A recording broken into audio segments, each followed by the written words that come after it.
Advanced TV Herstory, the podcast that brings you fresh perspective on the importance of TV in our lives.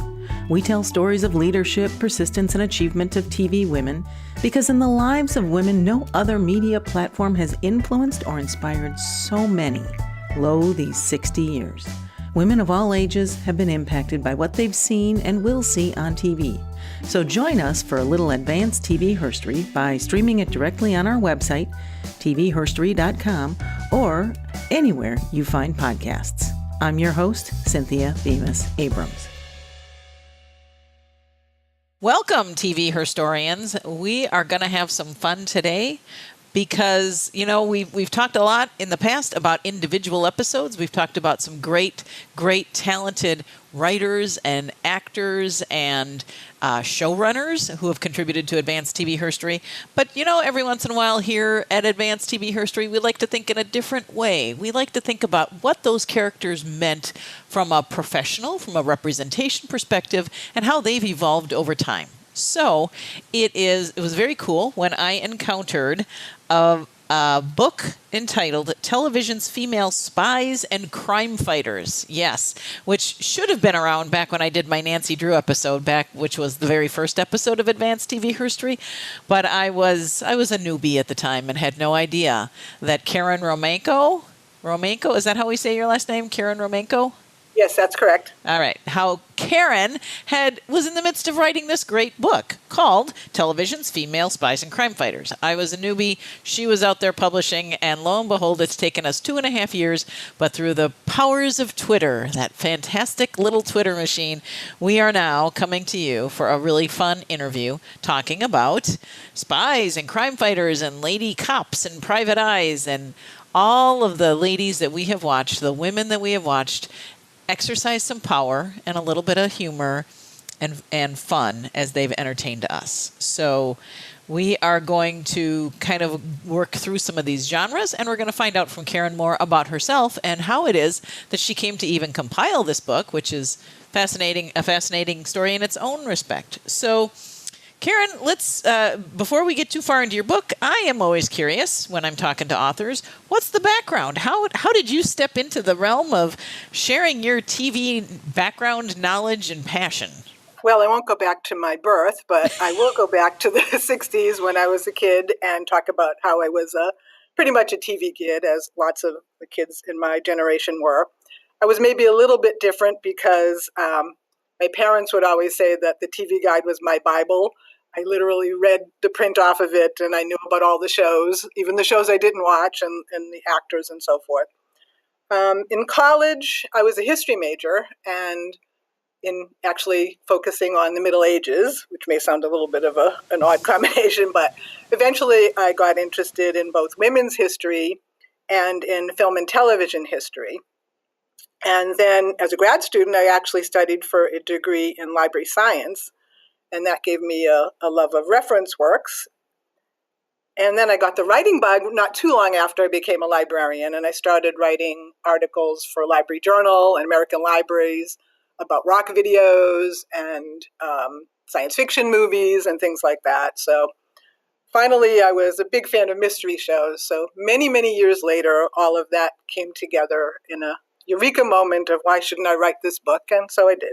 Okay, so it's kind of interesting because really everybody spends their childhood years, the women I've encountered, the authors I've encountered have spent their childhood years literally fascinated by TV itself and what was being seen. And so really, did you find that it was the fascination of the industry as well, or was it just the notion of storytelling?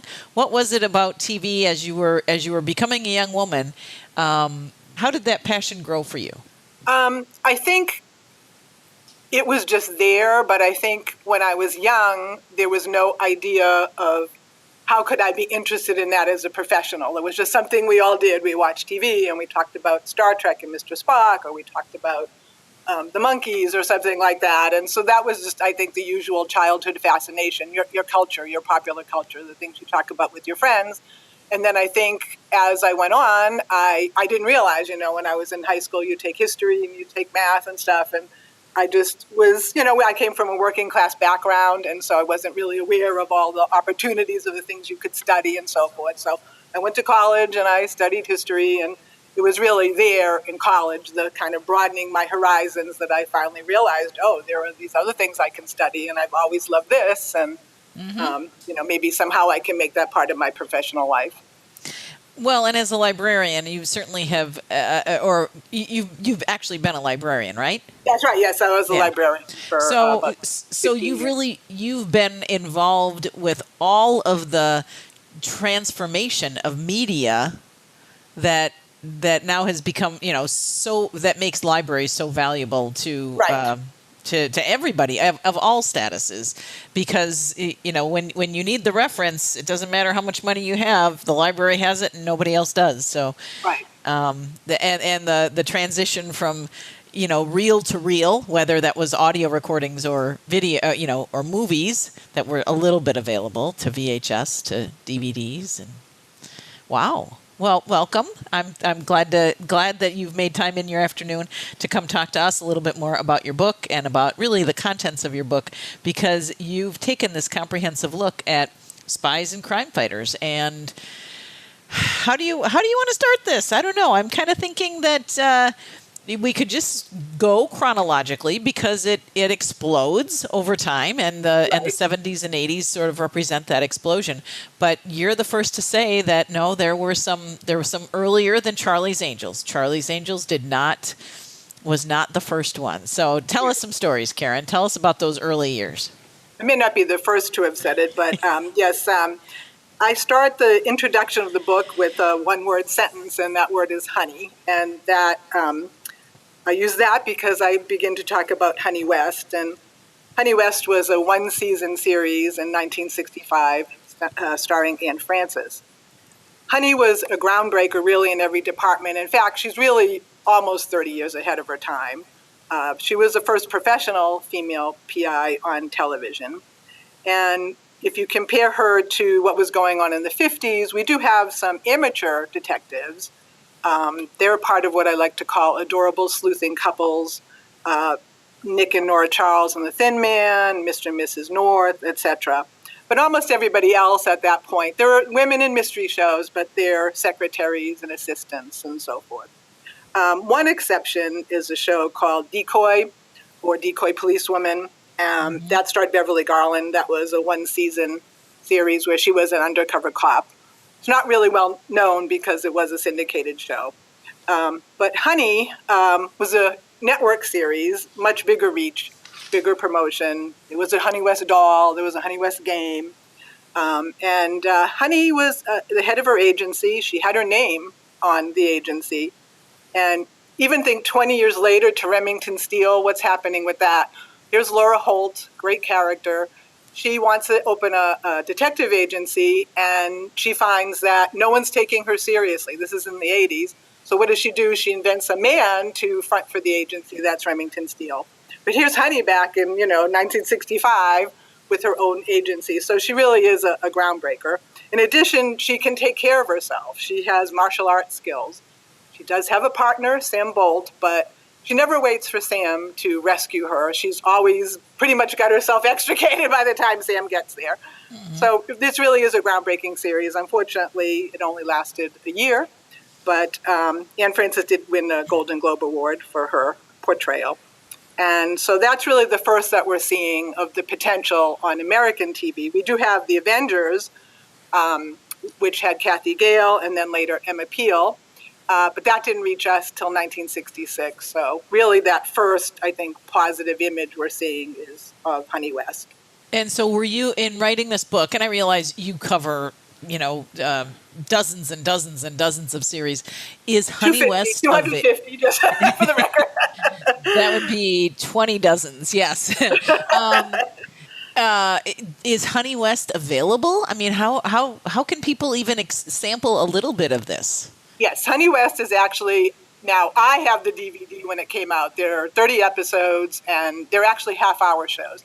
And I have the DVD, so I had a chance to really watch that, and I've watched it through a couple of times now. I don't know offhand if you can download it from Amazon, but it wouldn't surprise me. But certainly the DVD was out a couple of years ago. So that's there, and that's a wonderful just way to see really how ahead of her time she was. Hello, Pocahontas. What does that mean, and who are you? Oh, I'm just a friendly pilgrim checking on John Smith. This was his wigwam. Your smoke signals are losing me.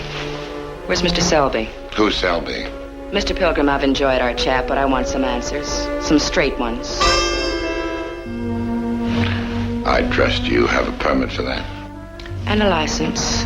Oh, no. Private detective girl type? What do you do for bread?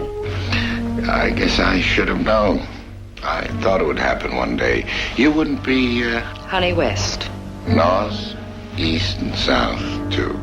I'm going to jump ahead a little bit in order to pause on this whole notion of Honey West, because I think we have to set an expectation of what we're watching.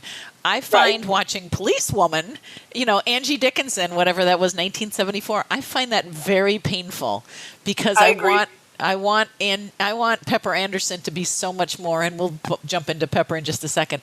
Was Honey West like as cool as Peggy Lipton was in the Mod Squad? I mean, were they like hip, fresh hip? Yes. Okay. It's pre-hippie hip. I mean, it's more.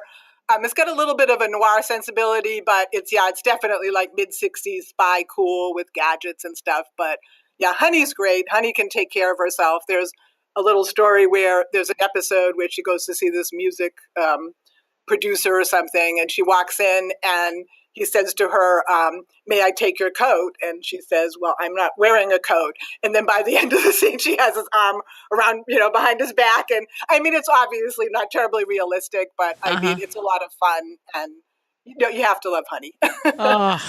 Okay. So I'm just going to put this out to. She is a, kind of a sexy character, but she's always in control of her sexuality. You never really feel, I don't anyway, when I watch her, that she's never in control. She's always in control. It's not as painful as Policewoman or Charlie's Angels to my eye. I mean, everybody's different. But. and for the record, and we're hitting the high ones, folks, listeners, because the book has all of. I mean, if you really wanted to walk down the path of 250 different shows, some of them one season, some of them 4 episodes, right? Right. We're going to try to hit the high ones, the ones that are sort of the building blocks for the ones that we're going to talk about in a minute. But just one last thought about this, and that is, so you're wondering, who is Anne Francis? Because, of course, even though she won a Golden Globe, we don't celebrate women like we would know some famous football player from the 60s. We don't. So Anne Francis came and left us. She passed away in 2011. And it actually had a very, very lively, prolific career. But in 1965, when she was doing this, she was 35 years old. So she was at kind of that point of sophistication before she vanished. And so if you're really, really trying to fill your hours, go find some Honey West and Anne Francis being a badass in 1965. Fun. All right. Well. And I have to say I can't remember, and I don't have all of my notes in the book. Do you cover the incredible Peggy Lipton in the Mod Squad at all? I do. Yes. Okay, so you're a Peggy fan, I take it. So I'm a little bit younger than you are. Mod Squad left just this indelible impression, and she just was the epitome of cool. That's the only thing I can say. The only problem I had with Peggy is I did watch some of those too for the book. She's like the most incredibly sensitive cop ever. Yes. I mean, so, everything is pretty much tears and, they're all the most incredibly sensitive cops. Link and Pete, they're all exceedingly sensitive. It plays a little bit funnier, I think, now. But Peggy's very cool. Just very hippie cool. And her character in the show is Julie Barnes. So just a little bit more about Mod Squad, which is really worth running out and buying the DVDs for. I don't know that it's streaming anywhere. Maybe it is. And yes, she is Rashida Jones's mother. But the premise of the Mod Squad, which actually has some generational carryover, I think, is the notion that police had really, or law enforcement had decided that they could no longer relate to the emerging baby boom and the incredible amount of social change that was going on. That law enforcement in California felt that they needed something more, and so they found these three sort of misfits, basically sort of already in trouble with the law, and did this bargain with them. You learn this in the first season of Mod Squad. This bargain was they had to kind of go, not do full police training, but they had just enough training to be equipped with a badge, sort of, right? Yeah, they went undercover, and so they would go undercover and be believable where police couldn't be believable. So they could go to campuses, or they could go to kids who were, in the 60s, people who were not there may not remember, kids were sleeping in parks, and there was a lot of stuff going on. So they could go undercover there. Most of their scenes were either in bars or restaurants or the beach, or campuses. Yeah, you're right. And protests and things where there was always this gathering. So it's a little contrived from the get-go. And yes, you're right. I mean, they don't handle it with the full professionalism that a few minutes later the Rookies came along, and Kate Jackson was in the Rookies as a nurse, so she doesn't even count. But they at least they kind of made it seem a little more professional and back to law enforcement as opposed to sort of being rogue. So. Right. I don't know. It's fun to think about that, and the fashion, of course, the fashion and the cars and the hair, which is the other reason why we watch TV, right? Right. Gosh. Okay. So I've recounted. So you get to the 70s, and we've got all this social change going on. You've got more women in college than ever before. And that's changing the nature of TV. It's changing politics. The women's movement is fully in force because Title IX has finally landed, and the ERA is getting, campaigned across the country. And so what brings us, as Mod Squad is sort of that bridge from the late 60s into the early 70s, what's next in the queue in the 70s that really brings to light women spies or law enforcement people? Well, I think that you do see, possibly because of the women's movement, but you certainly start to see more female leads in crime shows and action shows. So you do have Police Woman, as we mentioned, Charlie's Angels. You also have Wonder Woman and the Bionic Woman, who are not really just superheroes, but they are also agents for the government and so forth. So I think it's a big step forward in one way because you are seeing women as series leads. That's something that I'm always looking at to see, are they co-stars? Where are they? Are they leads? So we've got these women who are leads of series. The step back for me is because I think that a lot of the women are, how can I put this? They're just wearing skimpy clothing. There's a lot of emphasis. Charlie's Angels is probably the worst. You may remember the Jiggle TV name for Charlie's Angels and so forth. So I think to me, the 80s is the real watershed period. The 70s we're kind of in this thing where we're looking at beautiful young single women and who are often wearing skimpy clothing or often even on police women. Yeah, there's, definitely some layering going on from the men and so forth. So it's not, I think, the real step forward that the 80s becomes. Now, the bookmark within or how I would asterisk the 70s, as you've described it, and the painful aspect of Charlie's Angels, which unfortunately will never allow it to be made, it's just not ever going to be revered or given the credit that it deserves, came out of what I listened to as the Cagney and Lacey full season all series box set, the 30th edition or anniversary that has the Barney Rosenzweig reading his book, and it's fascinating. Oh my gosh! And he has so much in him. He just wants to go out and I think do another show. But he recounts how he kind of got himself put onto the Charlie's Angels kind of on the backside as they were developing it, and Kate Jackson was trying so hard to just make it all a little bit more legitimate and a little bit more credible.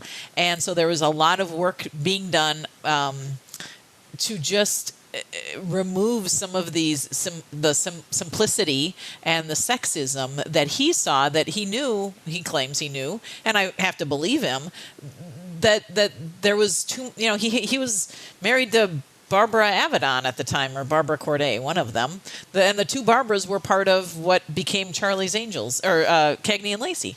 So I think he hung out with a lot of very strong women who were kind of creating for him what the standard should be.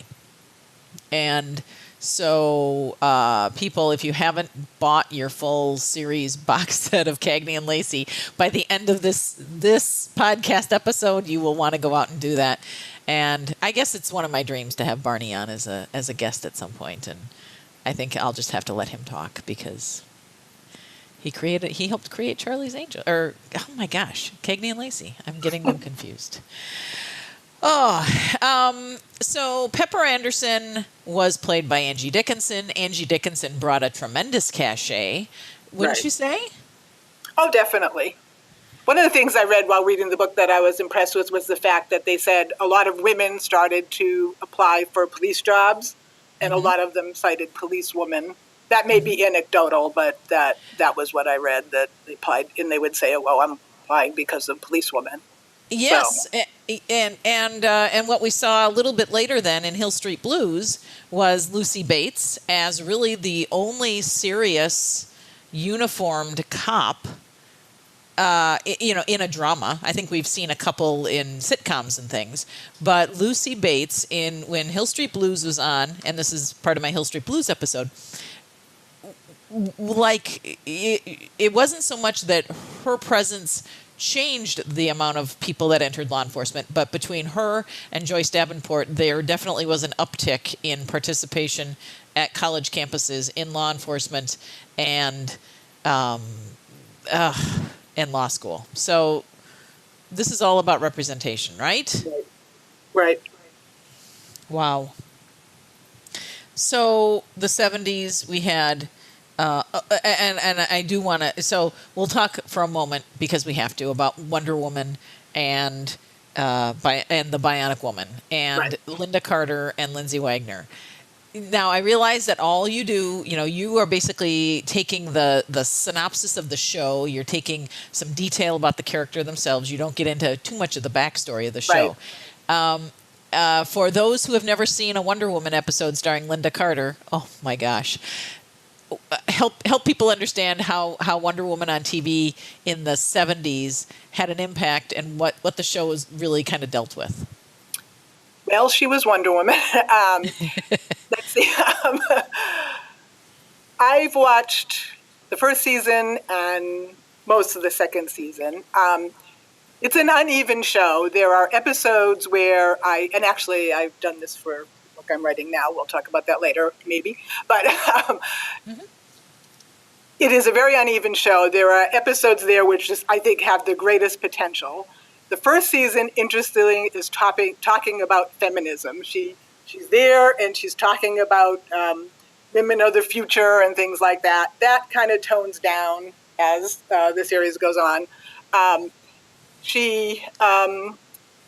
There was a progression for her character, too. She was working with the Lyle Wagner character, Steve Trevor, and then she kind of goes off and becomes an agent on her own, and a little bit less Lyle, which I'm a little ambivalent about. But you almost have to see the Wonder Woman that she portrays. I mean, she's a beautiful woman, and she's strong. She gets into a little bit more action as the series goes on as well. It's a little bit of the let's not have her do too much. She's obviously beautiful, not particularly strong looking. So I have some ambivalence about Wonder Woman as well, as played by Linda Carter. Yeah, it was sort of cartoonish. I mean, it was not really supposed to be taken seriously. No, but I think there was sorry to interrupt it. I think there was a searching for a tone. I think I didn't see the third season, but I heard that was much more youth oriented. And I think you see that on a lot of series. It's like, what is this series? And I think you see that about women's series too. The Girl from U.N.C.L.E. back in the 60s, that's another one. I watched about 13 of those, where how are we supposed to portray this woman? Honey West, every episode, unequivocal, honey is strong, etc. Girl from U.N.C.L.E., this is the Stephanie Powers. You know, a lot of it's I wait for my partner to save me. Some of it she's, you know, strong. Some of it she's fickle. So the Wonder Woman, I'm seeing some of that. How feminist do we want to make her? Well, we better not make her too feminist. We don't want to turn off the men, that kind of thing. So. Yes.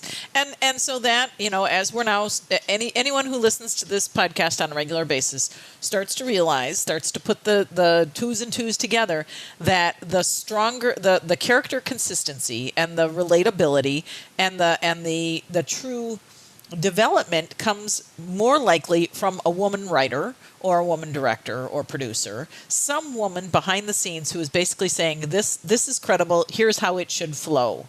And if it's just a bunch of men, no, they're stepping over each other, trying to position how the audience should see this. Now, they might say, well, yes, but men want to see it this way, which is sort of what happened with Charlie's Angels, and women, well, they don't, you know, do they even factor into the mix? Well, of course we factor into the mix. And it's women thinking about Charlie's Angels who can pluck out of what otherwise is sort of a bad TV show some amount of inspiration, you know, or even Policewoman, which, yeah, you know, Pepper Anderson gets saved by Earl Holliman more often than she doesn't. Right. So it just goes to show how. And the one thing about Honey West is going back, and again, this is more on the back side of the show, is that there were 3 or 4 women writers who were participating, not necessarily in every episode, but a good number of episodes. So they were fortunate enough to have women in the room. Not so fortunate to have women in the room on Charlie's Angels, and then Barney Rosenzweig stepping out and continuing to just beat the band or beat the drum for Cagney and Lacey, had Barbara Avedon and Barbara Corday, who were his aces. I mean, they were translating for him what would and should be credible. Right. All right. Anybody else in the 70s who we just sort of glossed over, but we should mention Get Christy Love. Oh, goodness, yes. Teresa Graves.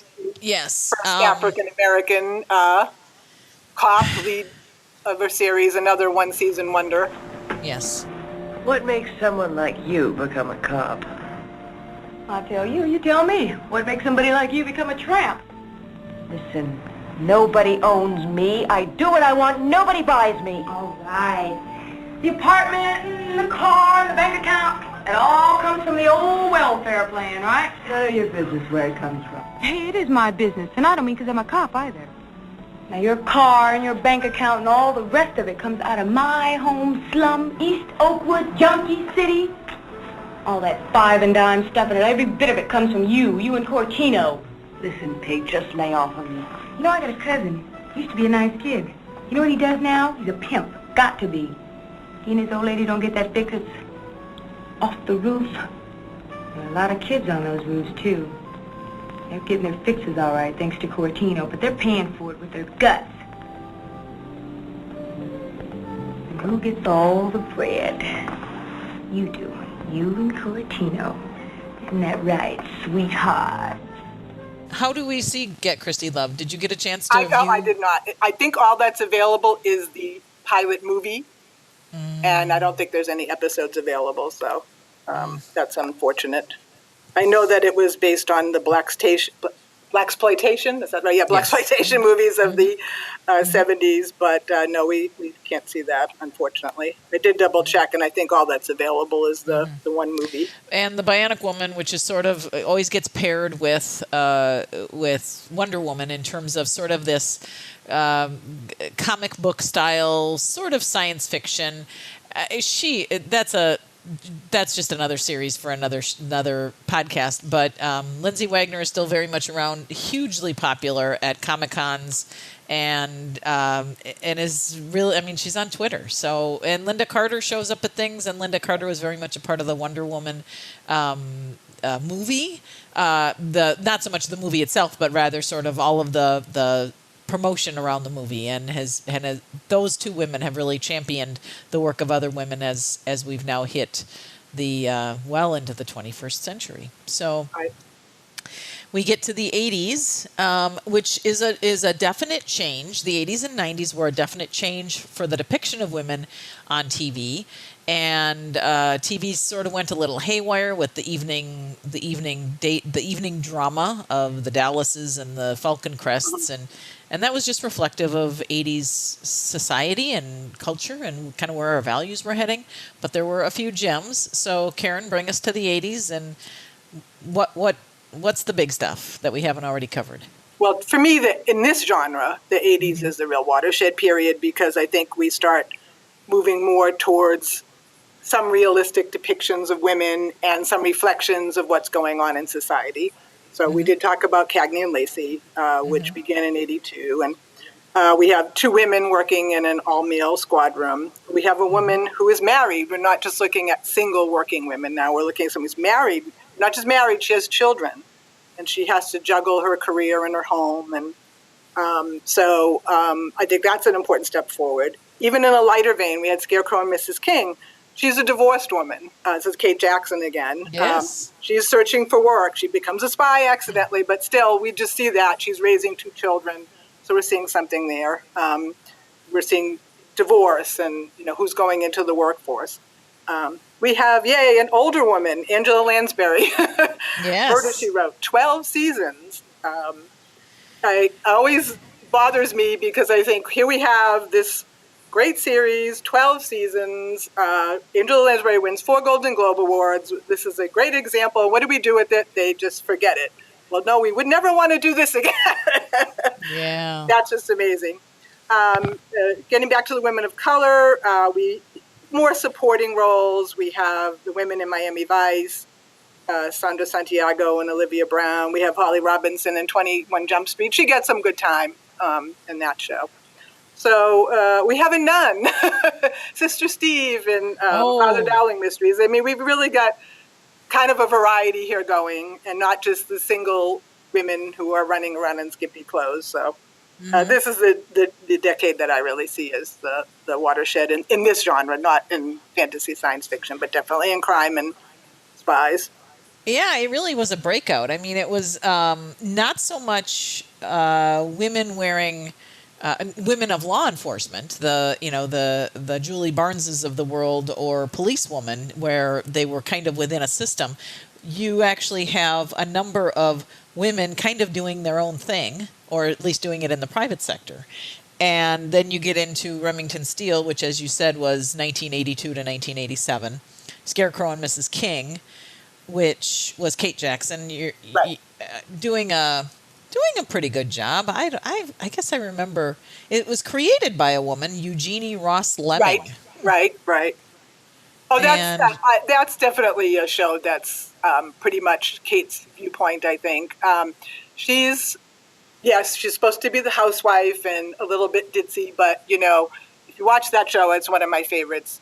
You always see that she is the person that kind of saves the day. Yeah. Bruce is there, Bruce Boxleitner. He's handsome and he's the spy, etc. But she's the one who just is using her native intelligence and even some of her homemaking skills. But she's always there to save it, to actually have, I think, the better overview than the spies have of what should be happening in this situation. So. But relatively speaking, sort of soft shows. I mean, and they were in most cases teaming up closely with men. Whether it was the Father Dowling series or Miami Vice or Murder, She Wrote, she always had Tom Bosley. Right. Yeah. Well, I would say for Father Dowling, if you watch that, and I did, that Tracy Nelson's sister Steve is really the star of that show. And she is the person who's, I don't know if you've ever watched it. I mean, some of it's just silly. She's a nun. She goes undercover as a hooker, and she goes, I mean, these things that, you can't even imagine being allowed. But that show is not quite what I expected when I watched it. She's the star of that show. So, we were sort of perhaps given a little bit of reprieve from these people, from true crime fighters, badged cops, until we hit the 90s or the late 90s, when all of a sudden you had sort of the gritty, Law and Orders and the homicide. Right. Was it Homicide Story of the Street or whatever it was? Life on the Street, I think, yeah. Yeah.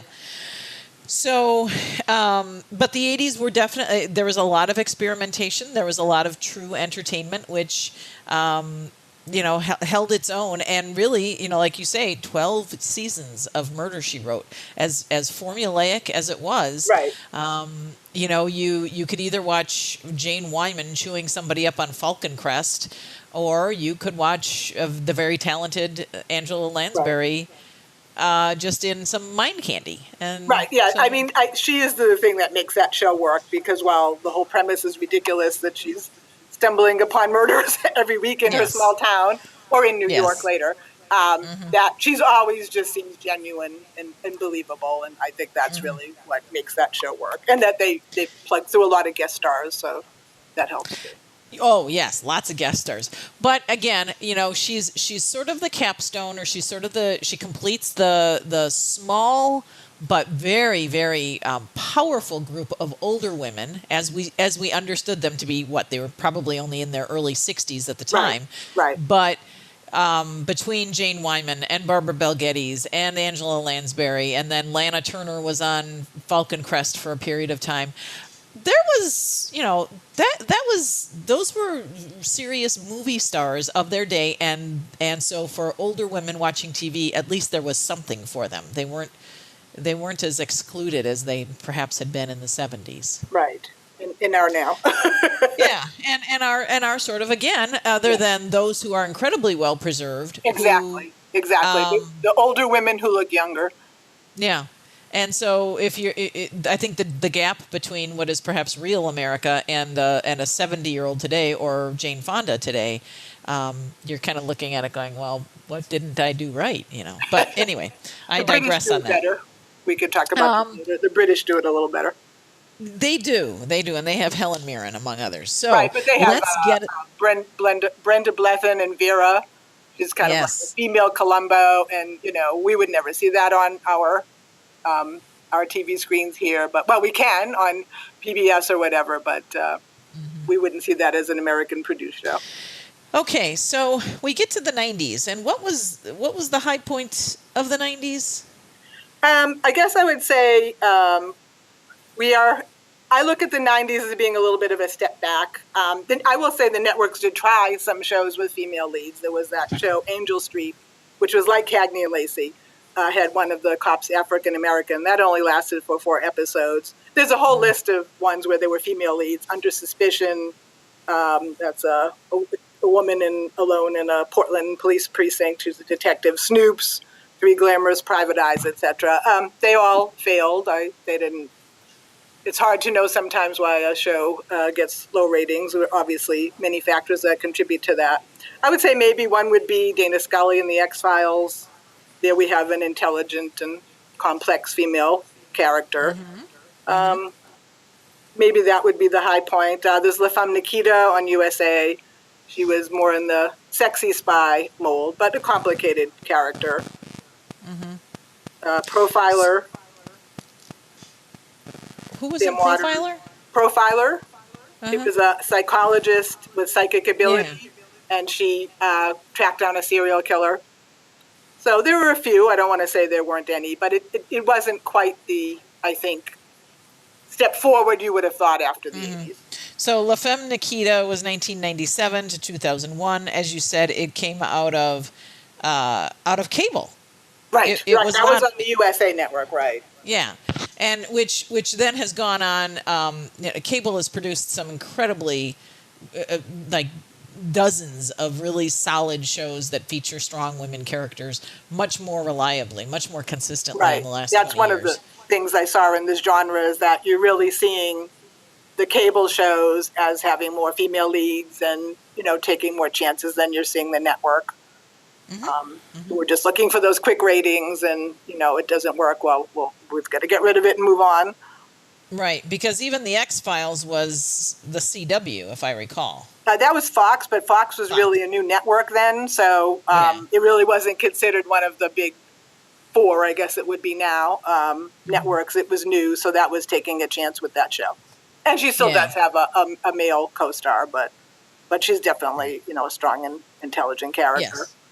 And she was young, and she was just empowered, empowered and very, very full of her own agency to do what needed to be done. They were peers. I mean, regardless of title, regardless of any plot, they were peers. If not, she was very frequently positioned as a lead or as the leader of the pair. Right. So you get, the X-Files in 93, La Femme Nikita in 97, and then SVU comes along in 99? That sounds about right. Yeah, I'd have to look it up, but I think that's right. 99. There we go. Mariska Hargitay had tried to be on a sitcom in 1988, but Mariska Hargitay had sort of kicked around a little bit. She had been on ER. She had tried to do some sitcoms, did not make anything out of it, and then all of a sudden, Mr. Wolf, Dick Wolf, just starts hammering out all of these great.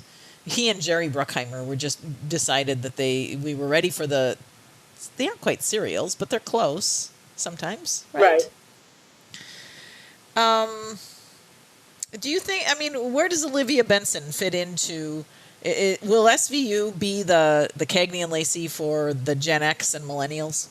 Do you think? That's hard to say. I have to be honest. I have a little bit of a pet peeve with the procedurals. I just think that they're, I have to be honest, I only watched a few of the SVUs, and it might have been my prejudice against them, but that they're just a little cookie cutter. We have these two, and these guys decide to leave, and then we're bringing two new actors, and these guys decide, then we'll bring back the two other actors, So they sort of succeed, whoever is the star, etc. So I'm not saying that against Mariska in particular, but it gave me, I think, a little bit of a prejudice against the procedurals and the Law and Orders and the NCISs and etc. So I really tend to look for ones where there are female leads and that I think there's just not that big cast. So we could talk about that a bit later, but. So let's pause for a moment as we finish up the 90s, because we only get to the 00s and the teens, and those are going to be shows that we are much more familiar with, and there's, we've come a long way. How did you acquire all of this information? I mean, and do you have any concern that you've missed some? Well, when I started the book, I pretty much said I'm not going to cover everything. What I'm going to try to do is cover all the series where women are spies or detectives or agents or whatever, and that they're lead characters. And that was part of the mandate. And then the second one was, and that they have appeared on U.S. television. I mean, since I finished the book, which was I submitted it was probably 2015, we're seeing a lot more of Netflix and streaming services and stuff. But right then I could say they have to have appeared on U.S. television. So that included any Australian, UK, Canadian shows that were on U.S. television. So with that, then I just went to look for, female characters who are leads. And so, the book, really, I didn't have the list complete until I finished the book. I don't think I've missed anybody that fits that criteria that I had laid out for myself at the beginning. And so then I just went through, I had some guides to TV shows. There's a good one by Brooks and Marsh. It's a complete directory to primetime network television. And then there's another one by Vincent Terrace. And I went through those. And of course, I did Google searches. Google is my friend. But no, it's not every single series where a woman has appeared as a detective or whatever. But pretty much think I have all the ones where they're leads or co-leads or something notable where somebody might be a little bit lower down, but manages to become recognized for her portrayal. So that's pretty much what I did. And then I'd already watched a lot. I looked for things. I got some DVDs. I TiVo'd things and read some books. I read a couple of books that have a more feminist viewpoint, and I read those. And websites, there was a note on sources at the back that explains how I did everything. I tried to consult at least 3 sources for each series. Wow. Well, in some cases, that must have been a little difficult. A 4-show series that got canceled. Right. Yeah. There's not a lot Christmas. of information about Angel Street, but yes, I did find some. So. And so, as you were writing the book, who were you writing it for? Who did you think your audience would or could become? I tried to thread the needle a little bit. I was hoping to write something both for TV fans and for popular culture scholars. So I write anyway in, I think, accessible language, and I tend to have a little bit of a sense of humor. So I tried to put that in there. So I'm hoping it's for both, and that's the way I wrote it. Is it your sense that it might get used in in college classrooms for media studies and gender studies? Have you kind of started making connections along those lines? I don't think so, simply because it's more of a reference book, and so I don't think it's something that I think the introduction could serve that purpose for sure. But I think not a lot of reference books are used for those kind of things. So I think it would be more of a reference if you want to quickly say, who are the people in this then? So no, I haven't made any connections that way. And is it your sense that with regard to a topic as specific as women characters of a particular profession / plot guidance of crime fighting and being a spy, and really, what would you say, the spies were 10% of the number of characters? Would you say 10%? It didn't really count. That sounds about right. It might be a little bit higher, but it sounds about right. And then within the crime fighters, you have private eyes, and then you have those who are actually employed by a government entity of some sort. Right. Anyway, is this the first time you've ever seen a bound volume? Somebody actually kind of trying to do a compendium of this. Of a profession like this, of women. That's the only one I'm aware of for this. That's the only one I'm aware of for dealing with the women, female spies and crime fighters.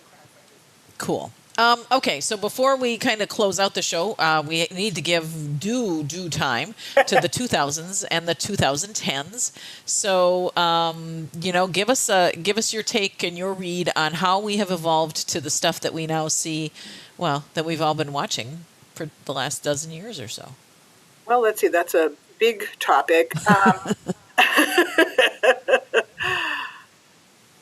Let me think about that for a second. I guess I'd look at some of the characters that we've seen recently. Some of my particular favorites are Rizzoli and Isles. That's a show that was on TNT. It wrapped up pretty recently. That has Angie Harmon and Sasha Alexander. And that's kind of a Cagney and Lacey-esque thing. I love the fact that they are very different people, but they're friends. I love Jane Rizzoli's character, not that she's just from Boston, which is where I'm from, but that she is strong and she is taken seriously, and yes, she's still beautiful, but she's just a force to be reckoned with. She has a great sense of humor, best eye rolls ever. So that's one of my favorites. I loved Agent Carter. I wish that had lasted longer. Yes. I really love the fact that we were looking at this character in the 40s and the limitations that were placed on her. And but we're looking at it with new eyes now. We're looking at it from the new millennium to see what was that like for her, and to remind ourselves that, she's in this office full of men and she's not taken seriously. And to the point where she's doing this whole undercover operation and they have no idea that she's doing that. And, she's really the one who is the most advanced in terms of her skills and so forth, but she's treated like the least. And so I wish that had gone on a little bit longer. Let's see what other. So you take Rizzoli and Isles. So that was government, a detective and a medical examiner. Right. And then Agent Carter, government, and of its day. Then you had The Closer with Kira Sedgwick, Right. and she was LAPD, formerly of the CIA, which then evolved into Major Crimes, again, still LAPD. And then all of the iterations of NCIS, Criminal Intent, the CSIs technically were crime fighters. Right. So a lot of government. Right. Oh, yeah, that's a new thing, too, is that you completely lose private eyes as people who are just taking cases from people. Everybody that you can think of is actually a consultant for the police department. I'm not really quite sure why that happened, but that's something that I've noticed. And it should be noted that Rizzoli and Isles was created by a woman. There is a very a strong woman writer who has been on the involved in pretty much every episode, and so I think that's where you start to get the depth of the characters and the appreciation for the eye rolls. The actual sort of, these are relatable characters. Right. There's another one I'm not sure if you're familiar with from Australia, Miss Fisher's Murder Mysteries. Oh, yes. That's another favorite one, and I think there's a woman behind the scenes there, too. Mm-hmm. She's Miss Fisher's a modern woman in not very modern Melbourne, and she's a private detective, and she basically just invents, a job for herself. Yes. Although she's working with the police a little bit, but... oh, yeah, because he's so handsome, yes. Right.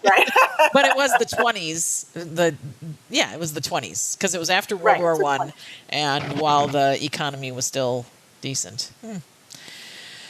Wow. Yes, Miss Fisher, but but she's not included in your book, right? Because she's not American. No, she's there. Oh, she's there. In fact, she's in my most watchable series on DVD appendix. So that's one of my favorites. So those are that's kind of the swath across, probably more so cable than the regular three broadcast networks. And it's amazing when you read the book that you realize that you've watched, or at least I have watched, more TV than I could recall. I certainly encountered Dog and Cat starring Kim Basinger, and thought for a long period, Kim Basinger, if any of you know, was like Alec Baldwin's first wife, the wife that or second wife, yelled at like in public, and it was this big horrible tabloid thing, and she had been in a few movies, and she's kind of a beauty queen style actress and everything. And she was cast in this really bad TV show called Dog and Cat. And the gimmick was that she was driving a Volkswagen that had a Porsche engine put into it. Right. It was that unbelievable. But I thought for a period of time that you could actually put a Porsche engine in a Volkswagen Beetle. You're an actual seer of the show when it was on? Yes. Whatever, wow. However 6 episodes there were, or whatever. Because I was, just watching to see women as opposed to just watching men, And Right. So there's another one called Man and Machine, where the woman, I know her name, but I can't think of it right now, was supposed to be a robot cop. I don't know if you remember that one. No, I don't. She was the one who was on Witchblade later. Yancy Butler. There we go. Okay. Oh, so anyway, so much TV, so little time, and the good news is that, of course, you could buy Karen's book and do what I did back when I would buy the Leonard Maltin compendium of film, and that is start circling all the ones you've ever seen and make it a point to try to get to all of them. I'm sure Karen would love to have a conversation if you actually were able to see as many as are seeable of the 250 she covered. And she covers them in the book, Television's Female Spies and Crime Fighters. And so you didn't just produce it, right? I mean, this has been out now a year or two? Yeah, it came out in February 2016. Okay, so it's available. And how does somebody grab a copy of your book, Karen? Well, of course, you could go to Amazon. There's a print version. There's also a Kindle version. And the usual places, Barnes & Noble and those kind of places. And do you have any plans in the works to either do some sort of a companion book or vehicle to continue building out what you've learned? Or as I think you mentioned, you have something else in the works. So tell us what's on your desk. That's going to be sort of a companion, quite similar to this book. Same idea, but for television's women of science fiction and fantasy. Ooh. That's going to be for the same publisher, McFarland. And so I'm working on that now, about 60,000 words into it, and continuing to do my research and writing. And so I think these two will go together very well. And then does science fiction and fantasy fit in then with some of those live action morning shows that I recall when I was, getting up a little bit later as a teenager or preteen? ISIS. Yes. Yes. And actually, ISIS is even in the Spies and Crimefighters since she. Oh yeah.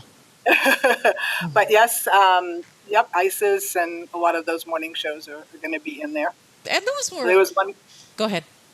I was going to say there's one with Ruth Buzzy and Jim Neighbors. I can't remember what the name of it is right now, but yeah, there's a whole list of those 70s kid shows. Well, and Ruth Buzzy is on Twitter, so try to hunt her down and get a little interview of what it was all like, or get her to I don't know. Ruth Buzzy. I mean, isn't that the coolest thing that she's still around? Yeah. And Jim Neighbors, yeah, that's pretty amazing. Yeah.